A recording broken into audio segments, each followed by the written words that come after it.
Nuestro tema del día de hoy es la situación económica y la conformación de un nuevo modelo económico.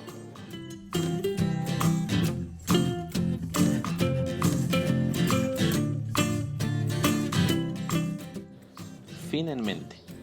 Describir la multicausalidad de los problemas económicos y el establecimiento de un nuevo modelo. Comencemos con inflación, devaluaciones y deuda externa. A partir de 1929, muchos países capitalistas adoptaron un modelo de desarrollo económico llamado Estado benefactor, que sirvió para competir en materia de derechos laborales con los países socialistas, pero sobre todo para resolver la crisis económica de ese año. Fue durante el gobierno de Lázaro Cárdenas que comenzó a implementarse ese modelo, que incorporó muchas conquistas sociales que causaron admiración en nuestro continente. Sin embargo, ese modelo fue acompañado de un sistema político autoritario que fomentó la corrupción, el corporativismo y la ayuda discrecional a ciertos empresarios. Esta situación provocó una creciente ineficiencia económica, malgasto y despilfarro de los recursos naturales, como la agricultura y el petróleo, que aparentemente abundaban y nos daban riqueza. Para 1976, durante el gobierno de Luis Echeverría, se decidió liberar el tipo de cambio, peso dólar, que había permanecido en 12 pesos con 50 centavos durante 21 años. El tipo de cambio quedó en 20 pesos por dólar. Los trabajadores y los empresarios debían producir casi el doble para comprar algunas materias primas y productos al extranjero. Los precios de los productos nacionales se incrementaron provocando inflación. El presidente López Portillo enfrentó una terrible crisis económica cuando los precios del petróleo se desplomaron en 1982 y el peso se devaluó el 30%, por lo que debió pedir ayuda a los organismos financieros internacionales. La influencia de los organismos financieros como el Banco Mundial y el Fondo Monetario Internacional es consecuencia de la Segunda Guerra Mundial, cuando se planteó la necesidad de crear instituciones internacionales que ayudaran a evitar la crisis económica global y a combatir la pobreza a nivel mundial, por lo que en 1944 en la conferencia de Bretton Woods se crearon el Fondo Monetario Internacional y el Banco Mundial. Cuando un país estaba en apuros, ambas instituciones acudían al rescate, con préstamos para detener la crisis. Como condición, imponían a sus deudores programas de ajuste. Por ejemplo, reducir el número de personas que trabajan en el gobierno, la inversión en el sector social, la apertura a la importación de todo tipo de productos, la construcción de infraestructura, la impartición de justicia, las políticas migratorias, la modernización de las aduanas, el monto del salario que se paga a los trabajadores. Es así que los organismos internacionales presionaron al gobierno mexicano para reducir el número de empleados del gobierno, disminuir los subsidios a pequeños productores en el campo y la construcción de grandes corredores de industrias maquiladoras. Es decir, integrarse a un modelo internacional neoliberal, contrario al proteccionismo estatal. Esto sucedió desde el sexenio de José López Portillo, se intensificó en el de Miguel de la Madrid y continúa hoy en día.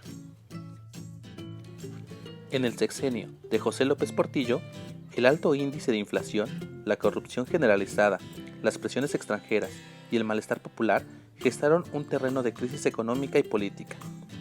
Hacia 1981, cuando terminaba el sexenio, se generó una división muy fuerte de opiniones respecto al papel que debe desempeñar el gobierno en el manejo de la economía.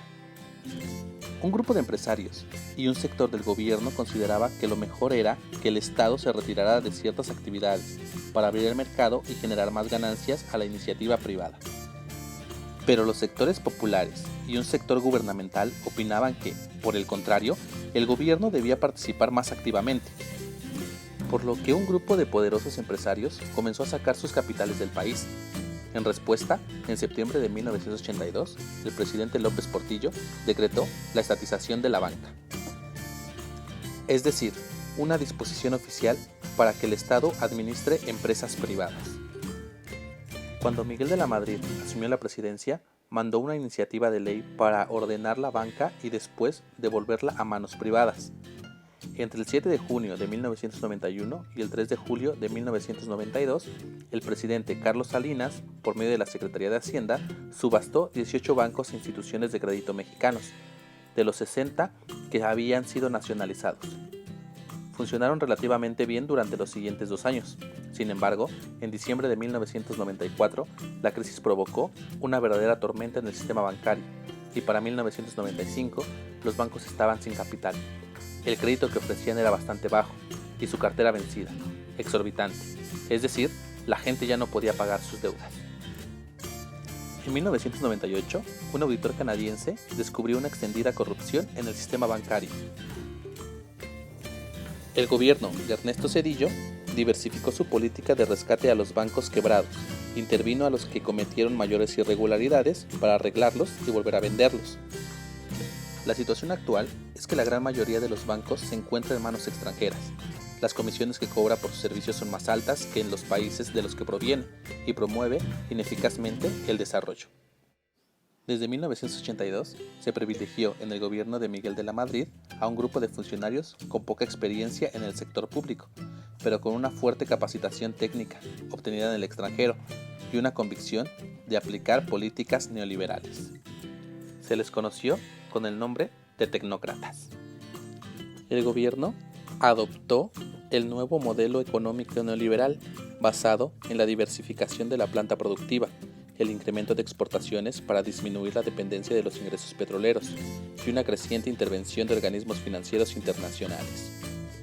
En la planeación de ámbitos como las funciones del Estado, el costo de los servicios públicos, la privatización de empresas públicas y la creación de un clima de negocios a costa de los derechos laborales y el poder adquisitivo de los trabajadores. Las políticas neoliberales empezaron a aplicarse plenamente durante el sexenio de Carlos Salinas de Gortari. El afán modernizador requirió de un auténtico plan de choque. Se le llamaba así porque sus políticas se basaron en medidas impopulares, como la promesa de una economía más eficiente a mediano plazo. Se ocasionó la quiebra masiva de muchos pequeños productores agrarios, el desempleo generalizado y la reducción del gasto social para transporte público, educación y salud. La economía se dejó de orientar hacia adentro, producir para los consumidores mexicanos, y se centró en el desarrollo hacia afuera, producir para exportar.